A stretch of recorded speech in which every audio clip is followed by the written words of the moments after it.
ने प्रेस वार्ता बुलाई थी, क्या कुछ देखिए 125वीं जयंती मनाई जा रही है बाबा साहब भीमराव अंबेडकर की, जो संविधान के निर्माता थे। आज जिनको लेकर के ऑपोजिशन हो हल्ला कर रहा है, तो हम लोग का आरोप यही है कि बाबा साहब अंबेडकर जो दलित बंधुओं के लिए 15%, आदिवासी बंधुओं के लिए 7.5%, वो भी नहीं लाने दिया जा रहा था। नेहरू जी की तरफ से मुंशी जी को भेजा गया था।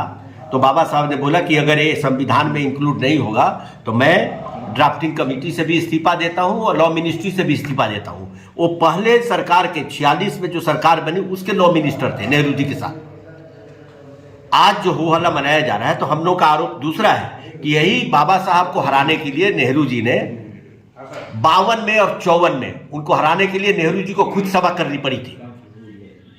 और हिंदू बिल कोड जो लाना चाहते थे 51 में हिंदू महिलाओं के उत्थान के लिए, जिसको नेहरू जी नहीं लाने दिए, उसके विरोध में बाबा साहब ने 1951 में ही रिजाइन कर दिया था। और नेहरू जी के व्यवहार से क्षुब्ध होकर के उन्होंने 1956 में संन्यास ले लिया।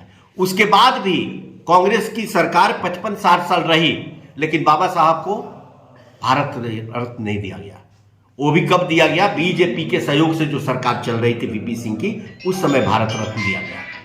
तो जो आरोप कांग्रेस और अपोजिशन वाले लगा रहे हैं वो बेबुनियाद है। जो भी किया, आज जो कर रहे हैं माननीय मोदी जी कर रहे हैं। मोदी जी के नेतृत्व में ही कमेटी जो बनी, अंबेडकर अंतर्राष्ट्रीय शोध संस्थान जो दिल्ली में बना जनपद पे, वो कांग्रेस भी कर सकती थी, कुछ नहीं किया।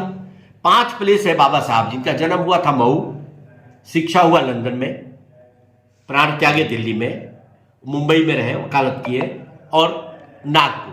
5 को चिन्हित करके 5 को विकसित कर रही है एनडीए की सरकार मोदी जी के नेतृत्व। सर, विपक्ष के द्वारा बराबर हमला किया जा रहा है कि संविधान को हत्या की जा रही है। देखिए, संविधान की हत्या कितने की? कांग्रेस ने 88 बार संविधान का संशोधन किया अपने शासनकाल में, और इमरजेंसी में तो जो संशोधन किया, संविधान के मूल ढांचे पर अटैक किया गया इंदिरा जी के द्वारा। हम तो संविधान को लेकर के चल रहे हैं, और संविधान के जो पुरोधा है, जो संविधान की रचयिता है, हम तो उनके स्मृति में कार्यक्रम कर रहे हैं। और कोई ऐसा काम मोदी जी के राज में नहीं हुआ है, या चाहे बिहार में नीति, जो संविधान के खिलाफ है। तो जो आरोप लगा रहे हैं, उसी आरोप के जवाब में हम लोग रथ भी निकालने वाले हैं। जिले जिले रथ घूमेगा, हर विधानसभा में रथ जाएगा, लोगों को बताया जाएगा कि इन्होंने कुछ किया नहीं। आज वोट बैंक की राजनीति उनको दिख रही है, तब इन्होंने ओबीसी और दलित का नाम लेना शुरू किया। आखिर कांग्रेस 55 साल में क्यों नहीं की? 55-60 साल तो कांग्रेस का ही शासन रहा ना, वो कर सकते थे। ये आरोप बिल्कुल बेबुनियाद है, और वो लोग डॉक में खड़े हैं, इसलिए इस तरह के आरोप लगा रहे हैं। सर, 21 तारीख को ससरा में नेता प्रतिपक्ष तेजस्वी यादव का आगमन होने जा रहा है, प्रगति यात्रा को लेकर। ठीक है, हर पॉलिटिकल पार्टी अपनी यात्रा करती है, अपना तैयारी कर रहे हो, उसमें है। हाँ, एनडीए की जो